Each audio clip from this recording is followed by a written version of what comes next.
All right, so if you're ever gonna make a fire when it's cold out with snow everywhere or whenever it's raining, you wanna look for standing dead wood. Like this branch here, you see how this branch is dead? Well, that means that it's not absorbing water from the roots, and yet it's not lying in the ground soaking in all the moisture. And so if you could find a tree that's dead, that's standing, that'll be your best source of wood. The next thing you're gonna wanna do is, clear out as much snow as you can. So it doesn't really matter too much because it's not gonna go away pretty fast anyways. But if you have the ability to expose the ground, just to reduce the moisture and the steam, then do so.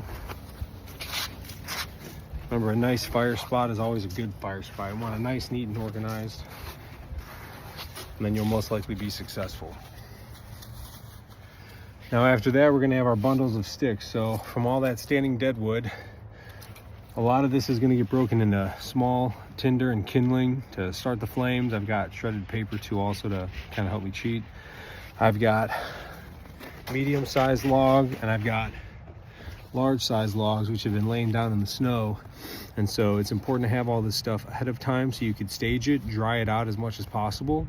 And you need those bigger logs of wood because ultimately that's what's going to be providing you your warmth, your sustenance all throughout the evening. You're going to need many more pieces of wood.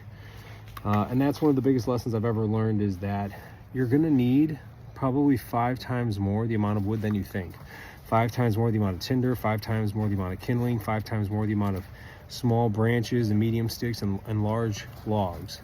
Just have a shit ton of it right off the bat so you don't have to keep going and looking for it and miss tending the fire, because a few moments until it reaches that level of health could absolutely go south on you real quick and decimate it and ruin all the work that you put into it.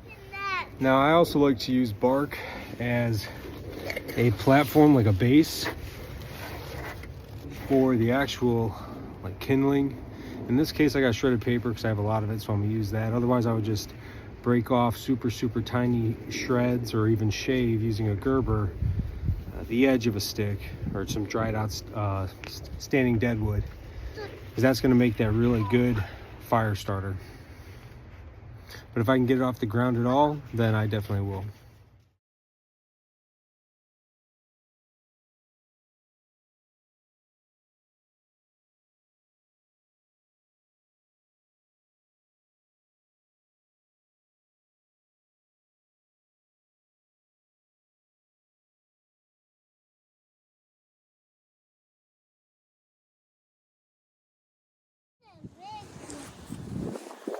Now you can see that I've got the bark, I've got the paper, I've got the smaller pieces bundled up into slightly bigger pieces, and then down here the next layer, and then that's about it because we're not going to stay out here too long today.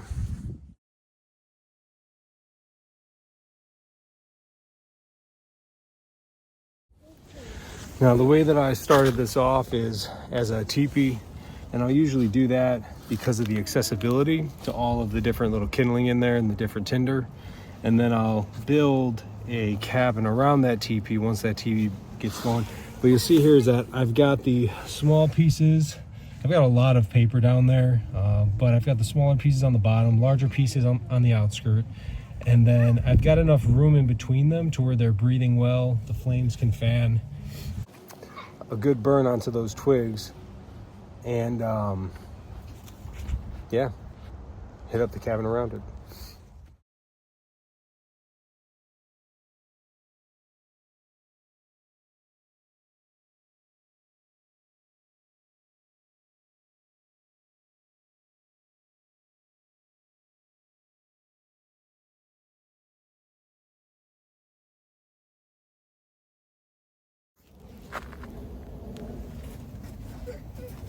And that's how you build a fire in the snow.